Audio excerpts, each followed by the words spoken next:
Hi, I know this video is way overdue, but here it is. So today I'll be doing a part 2 to one of my previous videos. I'll be reviewing the bops and quote-unquote flops of the second half of 2020, meaning releases from July to December.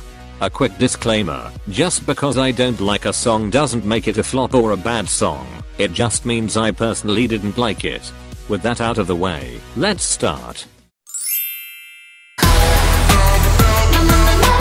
I was so excited for this after watching the teaser, but at first listen it seemed a little underwhelming, but the more I listened to it the more I loved it. I think it did a good job at showcasing their skills, especially with the bridge part. But some of the stage outfits didn't match the concept, so it was kinda throwing me off. Air's opening melody sounded interesting, but it started falling down as soon as the first verse started. The chorus was the worst part. If I had to describe it in one word it would be anticlimactic. Hwasa's second verse picked up the song a little, but it fizzled down again after a short while. Overall, it had potential, but was poorly executed. I might be a little biased, but this is one of my favorite songs and albums of this past year. I think it was smart that they chose a more slower paced song, rather than something hard hitting. It was great for a solo debut. I love how the song just begins right away. It opens with a short verse, and then immediately the chorus. The chorus is very repetitive throughout the song, so if you don't like it it's gonna be pretty hard ignoring it, but I love it. My favorite part was the bridge and I love the music video. 10 out of 10 chef's kisses. I don't exactly know how I feel about Ready or Not. I don't necessarily love it, but I can tolerate it. I usually love their releases right away, and Ready or Not has some pretty catchy parts, but overall it was meh. We are not gonna talk about the music video, but at least most of the stage outfits were cute. I'm so glad we are all whipped for Stacy. This song is absolutely amazing. The tempo throughout is constantly progressing and it never hits a dull moment. The vibe is very nostalgic, and paired with their vocals is just chef's kiss. While on the topic of their vocals, I feel like everyone can pass as at least a lead vocalist. They're insane for that. Idea just grabbed my attention as soon as it started. I love how the chorus kept elevating throughout the song. It was my favorite part. Out of all his releases this past year, Criminal is still my favorite, but Idea was a great follow-up. Cry For Me sounds very theatrical. It low-key feels like a trot song. It sounds interesting, but I don't really know how I feel about it. I liked some parts, like Dahyun's rapping, but not enough to make me want to listen to it again. Oops. I liked her debut, but Teddy Bear is a massive step up. I love this song. I was obsessed with it for a month or two straight. That chorus drop was so pleasantly unexpected, kinda hard hitting, but not in your face. And I loved watching the live stages. Everything was so cute, from her styling to the choreography.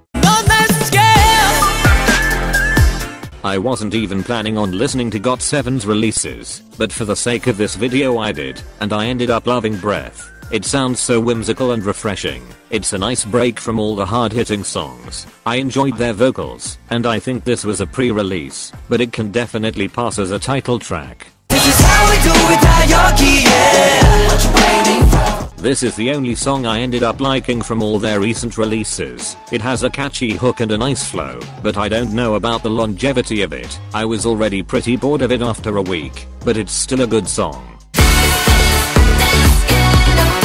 So much better than their debut. The first thing I noticed is how better and stronger their vocals sounded. I really like this song a lot, but the styling was a little wacky. Anyway, I'm manifesting more than one B-side for the next comeback.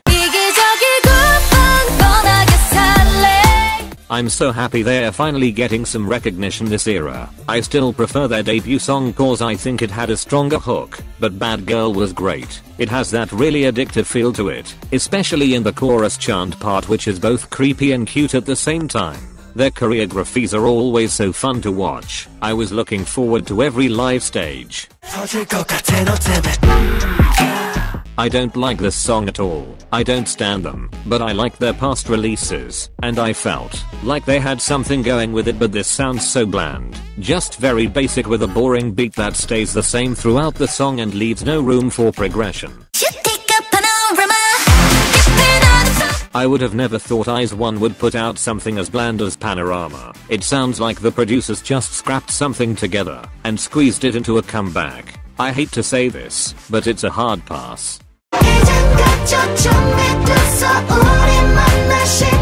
Initially I thought this song was super boring, but coming back to it after a few weeks made me like it.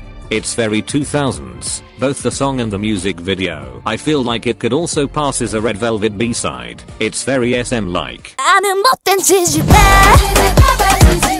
This was such a surprising debut. I wasn't expecting anything from them, but they gave me one of the best party songs of 2020. I love the loud, heavy vocals and the slight second-gen feel of it. I feel like this song popped off within the fandom, but it was pretty forgettable to me. I was literally forgetting what it sounds like while listening to it. They had an interesting melody in the chorus, but they didn't utilize it well. This is only a pre-debut, but it already slaps. It makes me curious for their actual debut. I love the rock concept. I didn't expect that sound at all when their personal teasers were coming out, but I'm glad more groups are starting to adapt it. I wonder if they'll continue it for their debut. I like the concept, but I dislike the end result. The beginning sounded promising, but the further the song went on, the more I wanted to stop listening. The stage outfits were great though. 저기 관람차로 갈까요? 당신 위해 만들고 가고 정원과 내 맘을 보여줄게. Cause you make it better.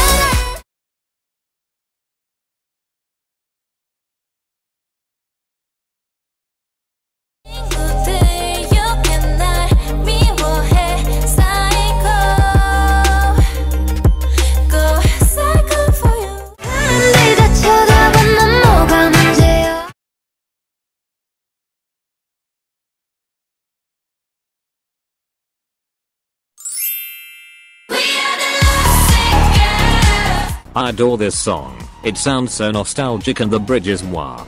The album is a masterpiece. I know we all wanted more B-sides, but at least every song is a bop. They really impressed me this year with pulling out so many different concepts. I hope we keep up this memento in 2021. Helicopter had to grow on me a little. It slaps, but I wish we got a statement song, kinda like what No was, considering they've been gone for a year. Sawn's vocals stood out to me the most. I don't think she got a lot of lines, but whatever she got was noticeable. Also rapper Yoonbin came through. We love to see it. I was so surprised that I actually really like this song. I was sure I was gonna dislike it from the teasers, but it's just so addictive to listen to. I love the fun, vibrant music video, and that someone is bringing back this weird concept. I'm gonna keep this short, but I wasn't expecting to love anything from them, since I don't listen to anyone from the group and I didn't like pop stars that much, but More was so good. The verses were great, and listening to Soyeon's rap part makes me wanna get a job. I really loved God's Menu, so Backdoor coming after such a banger was kinda underwhelming. There was some parts I enjoyed, like the post-chorus, but overall the instrumental was lackluster. Their songs are usually a hit or miss for me, and this one was a miss. This is such a fun song. I love it. Their vocals are great, especially that high note in the bridge, and I thought the music video was really cute, even though the circus carnival thing at the end was a bit of an overkill, but I appreciate the enthusiasm. The song is a little over 3 minutes, but listening to it feels like it's longer. The producers really used up the time well without overbearing it. Let's pump it up! Why Not was an okay song, but I don't know. I feel like the quality of their title tracks has been decreasing since Butterfly. This might sound harsh, but here's the thing. There's a lot of groups right now doing this type of concept and they're doing it better than Luna. As I said, Why Not was okay, but it's just lacking when you compare it to the competition. Voice is obviously the superior song, but overall, if I didn't already like Luna, I probably wouldn't give Why Not a second listen. It took a couple of months, but eventually I Can't Stop Me grew on me. It's not their best release and the album is lacking with the B-sides, but it's better than More and More. I love Mayon's opening verse and the rap part, but I just wish the song was a little bit more. TXT usually always have very interesting comebacks, but Blue Hour was just kinda blending with the background. I wish they interpreted synth pop or city pop with the retro sound. I think it would sound a lot better, but yeah, it's a skip.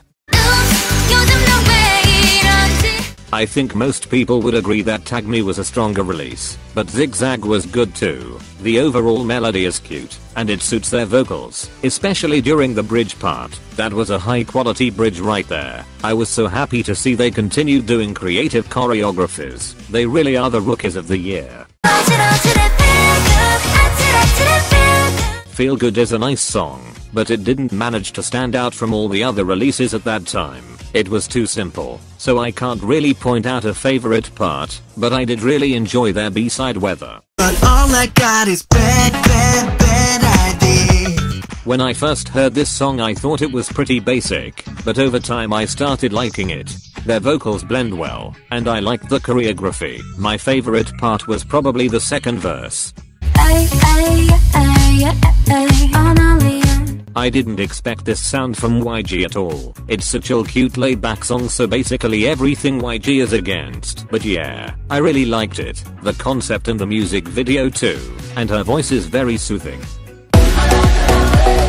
So when this song came out I was purposely avoiding it. But oh my god, the way this song was shoved down my throat was unbelievable. I literally couldn't escape it, so when I finally gave in and listened to it, I was just kinda, oh, this is it? I get that it sounds different, but the chorus is too repetitive for me. Tonight had to grow on me, but it quickly became one of my favorite debuts of this past year. I love the sexy concept and the choreo looks so cool and easy flowing. Fat House deep tone really surprised me. I can't wait for their future releases. I really like this song. It sounds very second gen and all of their voices mix well. I wasn't a huge fan of the choreography. I feel like it could have been a little stronger, but besides that, I liked it. Tiger Inside is by far the best song they released. It sounds like EXO's and NCT's music blended together, and it turned out the best way possible. I love the bridge and the music video is my favorite from them. I didn't care about this song at all when it was released, but I've been listening to it recently and grown to like it. I don't entirely love it, since it has that magical concept feel to it, and I don't like those types of concepts, but the Don't Tear Me Down part was really good. I know how people feel about Signature's music, but Erasong outsold. It was like a more polished version of their regular concepts, and that random in the chorus is something only Signature can pull off. Criminal is one of my favorite releases this year. I feel like I'm never gonna get sick of it. The chorus is the best part and I love the synth incorporation. After I didn't like the pre-release, I was hoping the actual comeback would slap, and as per usual it did. Revolution was a whole package. Great vocals, great choreo, and we got a couple of B-sides, including a ballad which I think was a good choice to show her versatility. I love how I can always expect high quality music from her. I accidentally came across one of the live stages for the Stealer and the opening melody sounded so interesting, so I watched it till the end. I don't think I ever heard something similar to this song, the chorus especially. And the choreography is amazing. Everything is so detailed and precise. Overall, this comeback was really pleasantly surprising. I love it. Everglow is one of the groups I get the most excited about when they announce a comeback. As soon as I see it I'm on the floor screaming cause I know it's gonna be everything, and that's how it was with La Di Da. I love that they did this concept and the opening melody is just moi. I preferred Undone, both as the title track and the album, but La Di Da was a moment. The choreography and the music video were everything. Aisha's rap parts were my favorite, but if I had to be picky, I would say the bridge is the weak link of the song. I like Drum. It's a fun song and the chorus is my favorite part. I wish they promoted it more. I think Checkmate could be a promising group if their company stops screwing them over. Yeezy rose so high on my bias list this year. All her releases in 2020 were amazing, and Me Mayor is no different. The verses are heavy, but the instrumental lightens during the chorus, creating this balance throughout the whole song. And I love the animation in the music video. I was sorta living for this chorus. I like it more than the opening sound. It's very upbeat and keeps up the build up right until it switches melodies completely. It reminded me of Boom Baya. Overall, I think this is my favorite release from them. Just like with Brave Girls, I thought Hint silently disbanded, so this song really came out of nowhere. It has this sultry vibe and I love the slight sexy concept. The hook is interesting and Cherry's vocals were the highlight of the song for me. This is the only song I like from all their 2020 releases. I love the fun and upbeat vibe and the stage outfits were cute. I like the verses especially. Jungle was okay, the music video was stunning, but the song was kinda meh. I preferred almost every other song of the album, but I understand why they chose Jungle. It has that theatrical feel to it. I love the whole album, especially Switch It Up. Cool is the first song I liked from them from the beginning to the end. Usually they fall halfway through, but Cool kept a persistent melody throughout the song without there ever being a dull or a boring part. The opening verse is my favorite and I love the choreography. I love Neon Punch, so when I heard a couple of the girls were gonna re-debut here I was already standing. I love this song. It's so weird at first listen, but later it just comes together. It follows a heavy instrumental so their lighter vocals balance it. My favorite part was the last chorus and I really liked the styling. I just knew their song Sunrise before this, so I checked out this song and I really liked it. I love the constant rhythm flow and their vocals. I think the rap parts are my favorite.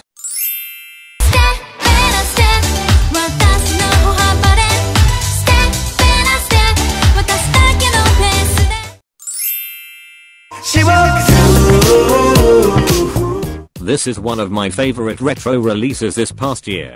I like the chill vibe, and I really appreciated their vocals. Moon's voice near the end just adds a nice and refreshing touch, and the music video's aesthetic just wraps the whole thing up perfectly.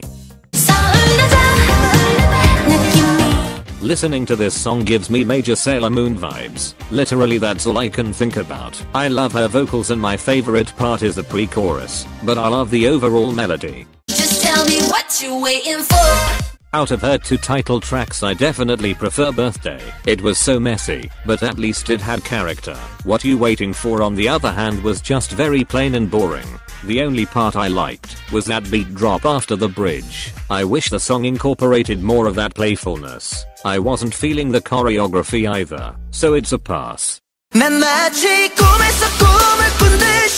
It was a good song. I like it a lot more than the answer. It wasn't anything groundbreaking, but it was a nice listen here and there. I like a lot of the songs off the album. I think my favorite one is Fever. I'll never forgive you all for making Ice Cream Out to be this horrible song when in fact it slapped. When I first heard Lisa's rap I thought the Mona Lisa type of Lisa was a cute line, but you're la bending over backwards calling it her worst rap line. The instrumental was very monotone and I get how that can be a hit or miss for people, but I liked it. And the music video is so cute too, but I will never ever forgive YG for not giving us an actual dance practice or a live stage. I feel like I said this a million times on my channel, but I'm not a huge fan of summer concepts, but surprisingly I love Now or Never. It's a cute song with a catchy melody and I really like the stage outfits, especially the Sayada ones. I was already on the ice about G-Idol with Oh My God So Dum Dee really didn't do anything for me. It's one of my least favorite releases of 2020 and the worst era for sure. The instrumental is boring, and the only salvageable part of this song is Soyeon's rap. I actually don't hate this song. I don't like the concept, but the hook is catchy, especially in the chorus. I wasn't really watching the live stages, but from what I can tell, most of the stage outfits look good. I wouldn't go out of my way to listen to it, but it's one of her better releases this past year. This is hands down the best retro release of 2020. I love it so much. It's so easy flowing, and their vocals really fit this type of concept. The bridge is one of my favorite bridges of all time. I can literally listen to it on a loop for the rest of my life. I had this song on blast for the entire summer. I still do. Her voice sounds so good, and every live stage was amazing. She has such a diverse discography and this is my favorite out of all the Gotta Go songs. I was disappointed by this, not gonna lie. I was expecting so much more, but Monster was just kinda boring. It had the same monotone instrumental throughout the whole song, except when it changed to dubstep. The choreography looked cool for the most part, but some parts looked a little awkward. But I do really like the color choice for the music video and the mixing of bright and dark. Your words are like a gun. I really wanna like Gunshot, but I don't know. Something is missing for me. The first part of the song is kinda slow, but it picks up at the second half. I did like the music video. It's one of their best ones yet. You know what I deserve? What? Dessert. The structure of Dessert was a bit odd, but overall it slaps. The first verse is kinda short and the second one is a rap part from that guy I could have done without, but the pre-chorus and everything else was great. I wish they gave Soyeon more of a variety of words with her lines instead of just listing snacks, but I liked how they shared the chorus. Sometimes Dreamcatcher's title tracks tend to focus solely on the chorus, and then everything else is kinda mediocre, but I'm glad that wasn't the case with Boca. They were doing a powerful build up right from the beginning and everything was matching the same energy. My favorite part was Dammy's rapping, but the music video was a bit of a step down compared to their usual ones. Shadow Play is very intriguing right from the start. I love how they played with the hard and soft vocals and the transition from the pre-chorus to the chorus was really smooth. Sio's rap part impressed me the most and overall I just like the vibe of the song. Just like with Blue Hour, I wish they incorporated synth or city pop cause plain retro/disco gets pretty boring to me. It has a catchy hook in the chorus, but not enough to make me wanna replay it. Juicy is okay, but obviously when you compare it with the rest of their title tracks, it's at the bottom, but the B-side saved it. I didn't like Wannabe, so I was really excited to hear something better, and Not Shy was it. It's one of their best eras in my opinion. Everyone is saying how Cherry Young's Itzy aged badly, and I don't know what you're talking about. Iconic stuff like that ages like wine, but you're entitled to your own opinion. I feel like everyone really shined this era, and not to be controversial, but I actually liked the styling. It reminded me of Bratz dolls, but country edition LMAO. I just wanna be a boy. I actually like this song. It doesn't make me wanna stand them or get to know them more, but it's a good casual listen from time to time. I wasn't annoyed by the chorus. I think it fit well with the rest of the song. The music video was a little all over the place, but overall it was a good debut. To Be or Not to Be is a good song. I just keep forgetting it exists. It's kinda what every boy group is doing at the moment, but it's still good. I feel like that about a couple of their last releases, but the teaser for their upcoming comeback sounds good, so fingers crossed. I like the instrumental of this song more than the actual song and I don't know what to make out of that. The chorus is the weakest part, but the wee woo part saves it. Something is missing for me. It felt kinda incomplete. But the styling for it was amazing. Every stage looked so beautiful. Controversies aside, it was a pretty forgettable song. The chorus was the only good part in my opinion and most of the choreography was cute, but overall it was a miss. Okay, that was it. I tried to be more inclusive of boy groups this time lol. I hope I didn't come off too harsh cause I didn't wanna waste time sugarcoating. Thank you for watching, and I hope you enjoyed it. Bye.